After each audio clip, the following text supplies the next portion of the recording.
மாண்புமிகு முதல்வரின் தலைமையை ஏற்று நாளும் நல்ல பணிகளை நாட்டில் செய்து வருகிற நல்ல அமைச்சர் அருமை நண்பர் ஸ்ரீநாத் அவர்களே, போற்றுதலுக்குரிய பணிகளை சென்னை மாநகரில் செம்மையாக செய்து வருகிற நம்முடைய சென்னை மாநகர பெருநகர ஆணையர் அவர்களே, ஒன்றுபடுவோம், போதைப் பொருளை ஒழிப்போம், வளமான தமிழகத்தை உருவாக்குவோம் என்று நல்ல ஒரு உறுதிமொழியை ஏற்பதற்கு காரணமாக அமைந்திருக்கின்ற இந்த அமைப்பின் மாநில தலைவர்கள், நிர்வாகிகள் ஆர் சந்திரிகா அவர்களே, கதிரவன் அவர்களே, வஜ்ரவேல் அவர்களே, வெற்றி அவர்களே, வெங்கடேஷ் அவர்களே, மாவட்ட நிர்வாகிகளே, மாநில நிர்வாகிகளே, அன்புக்குரிய சகோதரர் ஜீவா ரவி அவர்களே,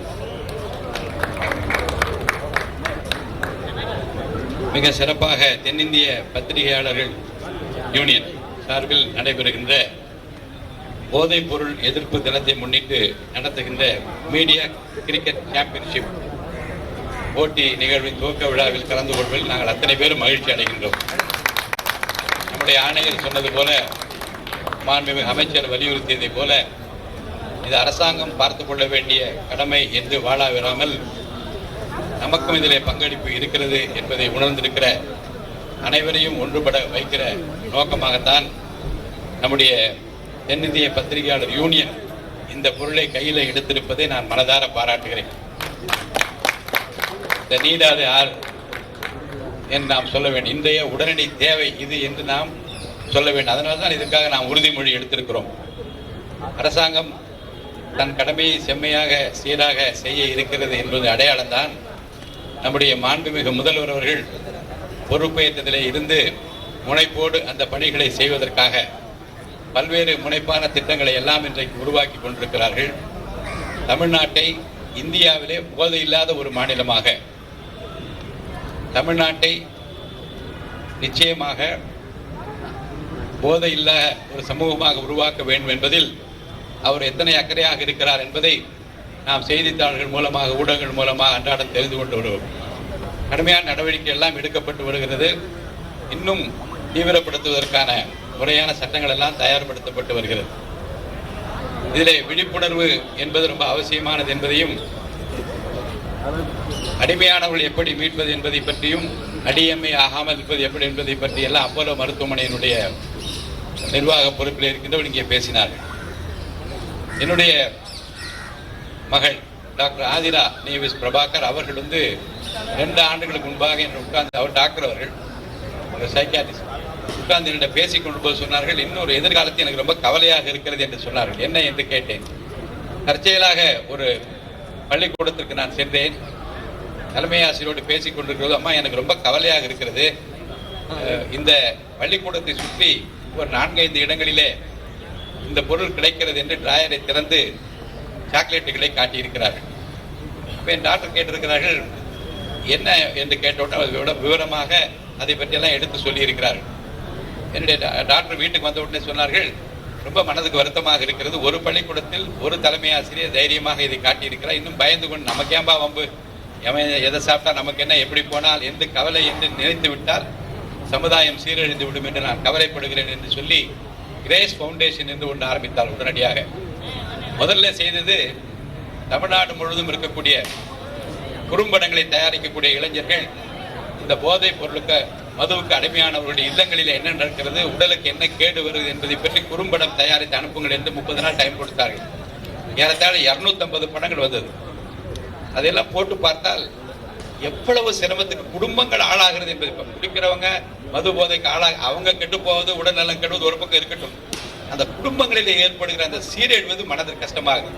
இள வயதிலே இறந்து போவதும், அவர்கள் கணவன் இல்லாமல் அந்த குழந்தைகள் வளர்ப்பதற்காக கஷ்டப்படுவதும், படிக்க முடியாமல் திணறுவது, இப்படி பல்வேறு பொருளாதார நெருக்கடிகள் எல்லாம் குடும்பத்துக்கு ஆளாவது போன்ற படங்கள் எல்லாம் பார்த்து பார்த்து உண்மையிலே வேதனைப்பட்டு அந்த போட்டி நடத்தி அவர்கள் எல்லாருக்கும் அதிகமான பரிசு தொகையெல்லாம் கொடுத்து அது மிகப்பெரிய நிகழ்வாக தமிழ்நாடு முழுவதும் அது இருக்க வேண்டும் என்று விரும்பிய போது எல்லா பள்ளிக்கூடங்களிலும் அது இருக்க வேண்டும் என்கின்ற அந்த முயற்சியில் இருக்கின்றார்கள்.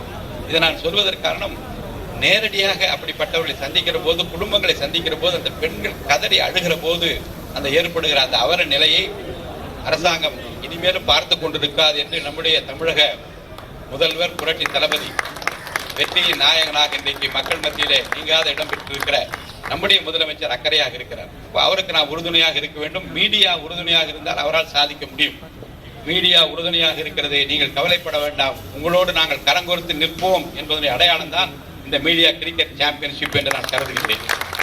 அதற்காக மாநில அளவிலும் மாவட்ட அளவிலும் இந்த முயற்சியை எடுத்திருக்கிற நம்முடைய தென்னிந்திய பத்திரிகையாளர் யூனியன் நிர்வாகிகளை நான் மனதார பாராட்டுகிறேன். எந்த ஆண்டு என்ன மோட்டோ வைத்து இது நடத்தினது எனக்கு தெரியாது. ஆனால் இந்த ஆண்டு நீங்கள் சரியான நேரத்தில் ஒரு சரியான கோணத்தில் அரசுக்கு உறுதுணையாக இதை எடுத்திருப்பதை நான் மனதார பாராட்டுகிறேன்.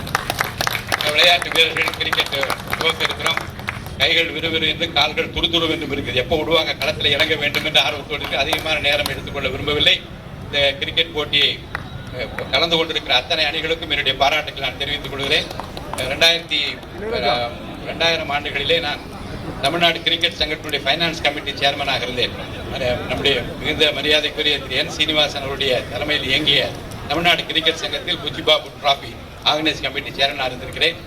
கிரிக்கெட் அதிகமாக தெரியும் என்பதற்காகவோ அல்லது நான் விளையாட்டு வீரன் என்பதற்காகவோ அல்ல, விளையாட்டு வீரர்கள் மீது நான் கொண்டிருந்த அக்கறை காரணமாக அன்றைக்கு அந்த பொறுப்புகளை என்னை வைத்து பல செய்திகளை என்னாலே அறிந்து கொள்ள முடிந்தது. நல்ல விளையாட்டு. ஆனால் நான் எனக்கு என்ன சொல்வேன் என்றால், இந்த கிரிக்கெட்டுக்காக செலவிடுகிற பணமும் நேரத்தில் ஒரு 10% மற்ற விளையாட்டுகளுக்கும் செலவிட்டால் எல்லா விளையாட்டு தமிழ்நாட்டை வளர்க்க முடியும் என்று கருதுகின்றவர். இன்றைக்கு இந்திய அளவில் நம்முடைய வீரர்கள் சிறந்து விளங்கிக் கொண்டிருக்கிறார்கள். ஜாதி மத இன மொழி வேறுபாடுகளை களைந்து இந்த கிரிக்கெட்டிலோ அல்லது எந்த விளையாட்டிலோ சிறந்தவர்களை, பரிசுக்குரியவர்களை, திறமையானவர்களை சிபாரிசு இல்லாமல் சேர்க்க வேண்டிய ஒரு காலகட்டத்தில் நாம் இருக்கிறோம். அதுதான் நம்முடைய மாண்புமிகு அமைச்சர், நம்முடைய அன்பிற்குரிய பொதுப்பணித்துறை அமைச்சர் ஆதவ் அவர்கள் மிக சிறப்பாக அதை செய்வதற்கு தயாராகி கொண்டிருக்கிறார்கள். ஏற்கனவே வாக்குறுதி அளித்திருக்கிறார்கள். சிபாரிசு இல்லாமல் சிறந்தவர்கள், எந்த விதமான போட்டி பொறாமை, ஜாதி மத இன மொழி வேறுபாடு இல்லாமல் சிறந்தவர்கள் என்று தமிழ்நாட்டை அடையாளம் கண்டு உலக அளவிலே நம்முடைய விளையாட்டு வீரர்களை வளர்க்க வேண்டும் என்று அரசின் சார்பில் பல அறிவிப்புகளை எல்லாம் வெளியிட இருக்கின்றார்கள். நம்முடைய விளையாட்டு வீரர்கள் அதை பயன்படுத்திக் கொள்ள வேண்டும்.